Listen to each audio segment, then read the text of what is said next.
Hello and welcome to this edition of Consciousness Raising Online. I'm going to get started in just a second. And hello, Ms. Drea. Good to see you. Um, I've been all week, and actually a little bit more than a week, looking at all the different things going on in both in the world and on the internet.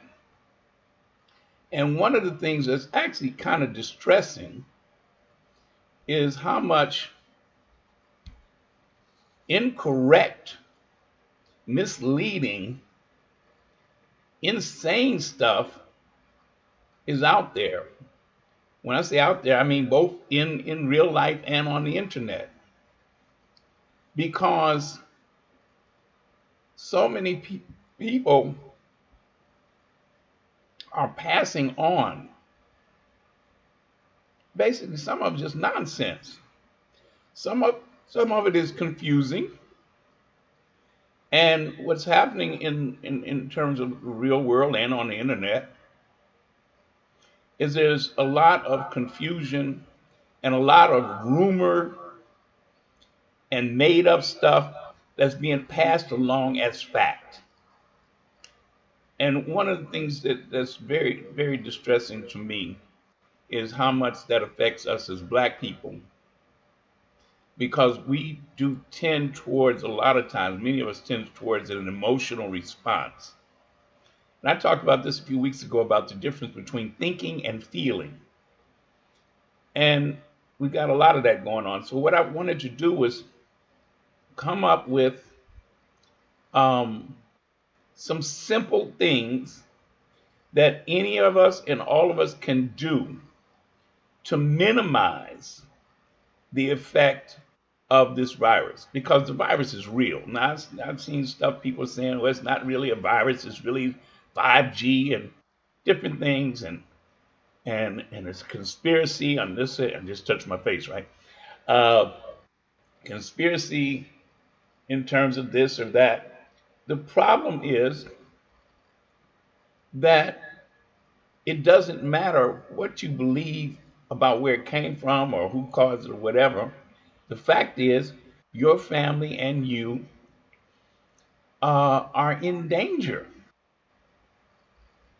And when I say danger, wait, and if you haven't had it happen yet, it's going to happen. Somebody you know,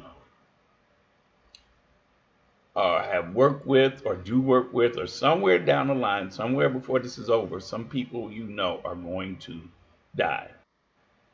And in besides that, people you know are going to get ill, going to get sick. Now, the good thing is that 80% to 90% of the people um, who become ill with the virus, they will recover. Um, but now, the 10 to 15, 20% who don't, um, some of that lays at the hands of the government because of what they didn't do. And some of it lays at the hands of people in charge who are not giving the people simple ways to deal with it. And they're letting some people fly by and not do what's necessary. See, in reality, the most complete way to have dealt with this virus would have been to shut down the entire country and make everybody do the same things. But we're not capable of that. But what I did was I put together a 5 point program, what I call a 5 point program of things we can do that will minimize the effect of the virus. Okay? And so you can pass this along to people, the recording of it, you can just pass the link on or whatever. And you don't have to do all of them. I say, I'm giving you the 5 points that I think are most important and the ways to achieve that. Okay? And those 5 points are: one, stay at home; two, wash your hands; three, maintain your distance; four, wear face masks when you go out; and five, rinse your mouth with hydrogen peroxide. Now, I'm going to go through each point so you understand why I've listed them as part of this 5 point program. First of all, stay at home. Now, you've been issued in most states, except 9 states, apparently they have not done this yet. But 9 states, the governors have not issued a stay at home. The other states have issued various forms of stay at home. Stay at home as much as you can, okay? And that's to protect yourself and your family. However, black folks in particular, and poor folks in general, most of us don't have the luxury of just staying at home, okay? Um, we have to go get groceries more than wealthy people. But also, most of us have to go to jobs. And why this is important is this. You know, they've got a whole new phrase now called essential workers. Essential workers are exempt from the stay at home. Why? Because they need us. Essential workers nowadays are the folks who clean up, who clean things, who service things, who serve. Okay? And so now the essential workers are the people that people have ignored in the past, the people who some people didn't feel was worth $15 an hour. Now we know they should be getting $50 an hour. Many times there are people who are risking their lives to do what they do, whether it's a bus driver or whether it's a shopper, a delivery person that delivers groceries, all kinds of things, all kinds of jobs that we have to go to. And many times we have to go to them because that's the only pay we get. We can wait on this little lousy $1,500 or $1,200 or whatever the government says it's going to send, but that's no money really, and we don't even know when it's going to go. So we've got to do those things. And how many of us got a side hustle or hustles? Period. We got to still do those hustles because that's our living money. So again, stay at home as much as possible, and protect yourself and your family as much as possible. Number 2, wash your hands as much as you can or use hand sanitizer. Now, the reason for this is twofold. One, washing your hands breaks down the virus.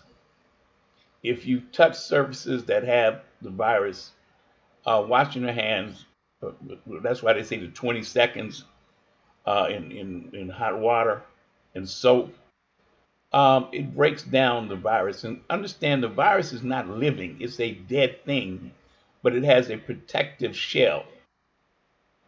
And the washing breaks down that protective cell. And if you're wondering why I said it's not living, go do your research. The virus is not a living thing. It attaches to living things, but it's not a living thing. But anyway, um, but washing your hands is important.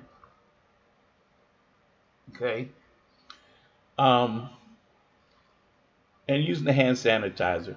But it's better if you can wash your hands. All right. Number 3, maintain your distance. Now you hear the term 6 feet. A general rule is at least 2 arms lengths would be basically 6 feet. Now, a lot of people are violating this. In fact, one of the groups that, at least in Chicago, that I've seen, the police, when they go in to break up crowds or whatever, they're right next to each other. And they hang out right next to each other. I said, well, the police should be setting the example, but they don't. So we have to do it. Um, and you want to, especially with your children, if you take your children out, make sure that you have enough uh, control of your children so that they don't inadvertently go too close to other people, because you don't know who's carrying the virus, who are what do they call it, whatever it is, they're not showing any symptoms. Um, so protect your children. I know it's hard if you got children and they want to get outside, they'll go stir crazy. But if you do go outside, just be very careful. Now, wearing face masks. Now, I've been saying this for the longest, and the government is still wishy washy. In fact, that dude in the White House says he's not wearing a face mask. Now, how idiots, that's crazy. But finally, the CDC has gotten around to saying, well, I guess you should wear a face mask. Now, they keep saying they didn't want to say wear face masks because they didn't want us, the public, the citizens, to take the face mask away from the medical workers. That doesn't stop us from using cloth face masks. Understand the purpose of the face mask is to protect others from you in case you are carrying the virus but you're not showing any symptoms. And they kept saying, well, don't, about sneezing and coughing, but it's more than that. It's just when you breathe out, if you have the virus, you're going to breathe those droplets or germs onto other people. If you put it out in the air and they're close enough, they will attach themselves to them. So that's why it's important that we wear face masks when we go out. And understand the difference between a surgical mask and a cloth mask. Cloth masks are important because they can be made at home. And in fact, I'm going to show you in a couple of minutes, I'm going to show you a couple of videos that show you how to make them where you don't even have to sew them. And so these can be very useful in showing children and young people how to make these non-sewing masks out of bandanas and handkerchiefs, even one out of t-shirts, different things, so that they understand that when they go out, they need to wear these masks. And they're washable. So my recommendation is that in every household, we should make sure that everybody in the household has at least 2 to 3 washable masks, so that when they go out and they come back, they immediately take it off and it goes to be washed. But you got several others that you can use. Okay. Um, and again, I'll come back. I'll come back to 2 videos I'm going to show you um, that are very important in terms of just seeing how this is. In fact, one of the videos, which I'll show you, has 5 different ways of making non-sewing masks. Um, so that you want to keep this video so you can show it to, especially to children and young people and older people. It doesn't matter, everybody. And there's a lot of videos online on YouTube and stuff about how to make them the kind that you sew. And so if you have the ability to sew, or you know somebody who can sew, or somebody sews in the household, yeah, get the ones that you can sew as well. Okay? All right, now this last one, this is not something that you'll see generally out here. It's one that I've been doing. And it's rinse your mouth with hydrogen peroxide when you come in from outside. Here's the reasoning.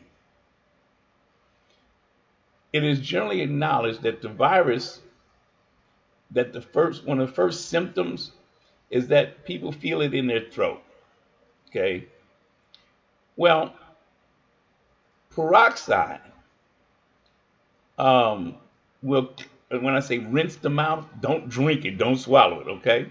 But rinse your mouth, and if you can, gargle, so that it kills the germs in your mouth. Now, you don't want to do it a whole lot, but especially if you go out and you come back in, it's a good premise to me that you rinse your mouth with peroxide. Just take a swig of it, capful or whatever, swig it around your mouth. Take a few handfuls of water uh, into your mouth to swish it and gargle, and then spit it out. Okay? Do it at least several times. Now, what this will do is if the virus is in your mouth, it may kill the virus before it has a chance to get down in your throat and then into your body. I've been using peroxide for a long time as a mouthwash and also as to clean things. Um, some people will put a little peroxide in there in a cup and put their toothbrush in it because it'll kill germs on your toothbrush. But I use it to clean countertops, um, any surface. And you can do that with peroxide. One of the reasons I recommend it is because it's very inexpensive to buy. You can get some peroxide, nice sized bottles for like $1, okay, or not much more than that. And so I just recommend getting a few bottles and keep them on hand. And see that this is something that they haven't had a run on yet, right? So if you can get more than that, get a few. And like I say, you can use it to wash countertops, things like that. But the most important thing, oh, in fact, if you use a cutting board, after you wash the cutting board, I also pour some peroxide on it, let it sit there for at least 30 seconds or so, and you can see it. It'll bubble up, and then you rinse it off. Okay. Um, but yeah, it's important, I think, that we do that. The rinsing the mouth with the peroxide, and maybe it'll never come up from the CDC. You remember, it took them weeks, took them months to get to the point of saying, well, okay, I guess we should wear the masks. Um, but it's something that could very well help us down the road. Okay. Um, the peroxide point, like I say, most people do not know about the beneficial aspects of peroxide. And in fact, I learned about it this way years back. I was at the doctor's office and I saw one of the people at the office, the workers, they were cleaning the countertop with paper towel and peroxide. And I asked them, I said, why are you using peroxide for that? And she explained to me, she said, you know, if you notice, you never smell a bleach smell or, um, what do you call it, or Lysol smell or anything like that in the doctor's office. And that's because we use peroxide to clean stuff because it has no odor, and it's a very good antiseptic and cleaning agent. And so I said, cool. So it works. And then a friend of mine, not too long ago, mentioned about the rinsing of the mouth because apparently some medical people have been doing that. Okay. Now I'm going to show you a couple of videos about the no sewing face mask. They can be made out of cloth or made out of different things. But I'm gonna run them one behind the other so that you can, um, if you see one you like, you save this whole video. This whole video is gonna come up recorded, so you can get it, get the link. You can download it so you have it on your computer for the future. Um, One of them, which I really like, is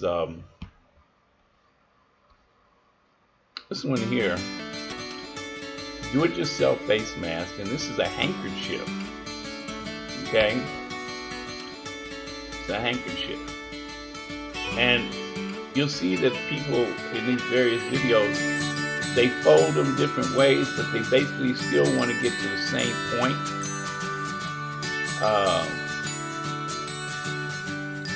And there you go. This is like 30 seconds, right? And it's adjustable. Okay. Now she uses these. What do you call these things?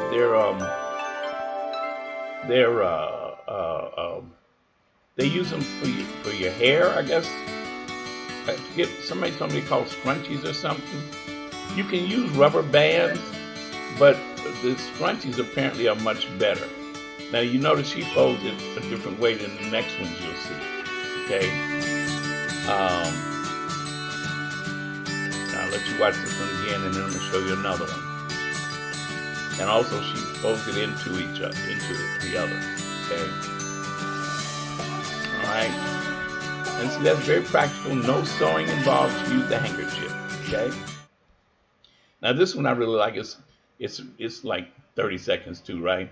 And again, it's no sewing. She again uses the scrunchies, right? And again, this is just really slick. I like this one. It's so quick, right? Bam, bam. All right. And again, it's washable because it's a handkerchief. Okay. It's a handkerchief. And I guess if we're going to have a run on something, we should have a run on these scrunchies. I think that's what they're called. But anyway, I just know that they're used for your hair. But now they have a really practical purpose. So if your kids have them, let's marshal them. Let's get them together. Show them how to do this so that they are able to do this easily. If you got handkerchiefs, if you got bandanas, you can use bandanas too, so that they know how to protect themselves. Okay? All right. Now this next one is actually five different ones. Okay. And watch how she folds them. She folds them a little different than the others. But the purpose is, in terms of folding them, is to get them to do certain things. This one is a very big one because she didn't fold it as much, if you notice. That's number one. And this is really for an emergency because this is a paper towel. It's a little bit more involved because it's staples and stuff. But you know, in some households, this might be the only thing that they have available at the time. And again, she folds it differently. And you see her stapling the edges, the ends. Okay? And I guess because it's a paper towel, you might need to do that. Because when I first saw this, I said, paper towel. You know. But again, if that's all a person has,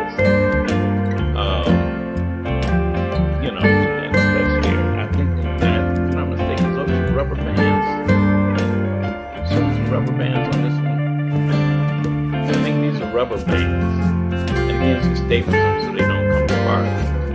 This one is really flimsy, so it really would be one for straight up emergency. You see, and it's important to staple it correctly so that the staple ends are on the outside. Now here's one using coffee filters. Okay, a little bit more involved, but again, available.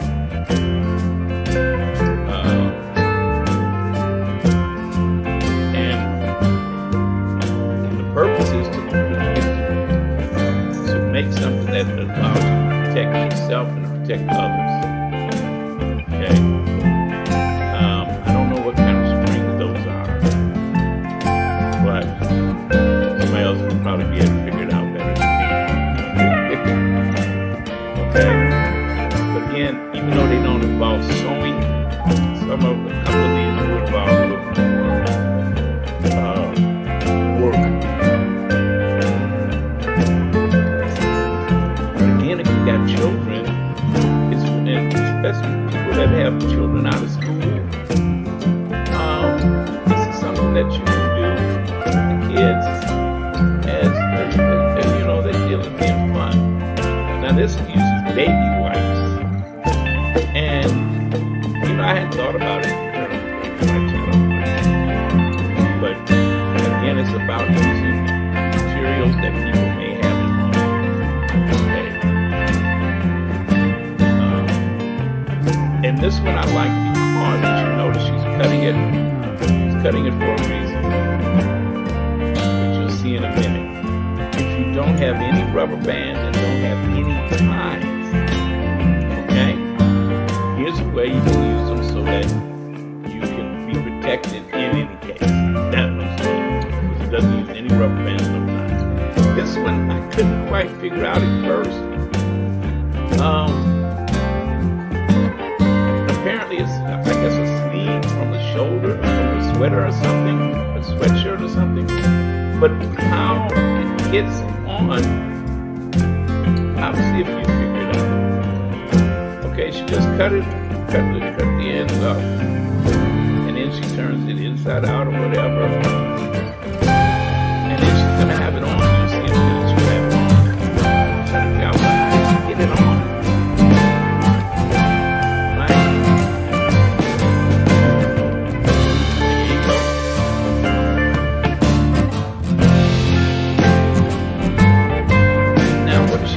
Over her head. Is that what she did? So you can watch it again on yeah, that one really put me out because I didn't see her put it on. And I guess since it didn't have any slits or anything like that, I guess she just put it over her head. And I guess that works, right? Again, these are just some of the ways in which we can protect ourselves, protect our families, and protect others. So with that, I'm not going to keep you any longer because I want you to be able to, like I say, find what works for you. And if you can go on the internet, look for the other ways in which you can make face masks, cloth face masks, and make sure that your family members, you and your family members, have at least two, I say 3 or 4, because they're easy to make. And especially if you do the ones that are no sewing, and you got a bunch of handkerchiefs, got bandanas, or whatever, yeah, get them, use them. And when I see a lot of black folks out on the streets without face masks, that worries me because it means that the virus is going to continue to spread in our communities longer than they need to. And if it's true that virtually everybody is going to come in contact with the virus at some point, some will be asymptomatic, meaning they won't have any symptoms showing, but they can infect others. Some will get ill. Some will get ill and die. So we need to work for ourselves to protect ourselves. Okay? As always, I say no justice, no peace, no love. KNOW, and be safe. Please be safe. Okay?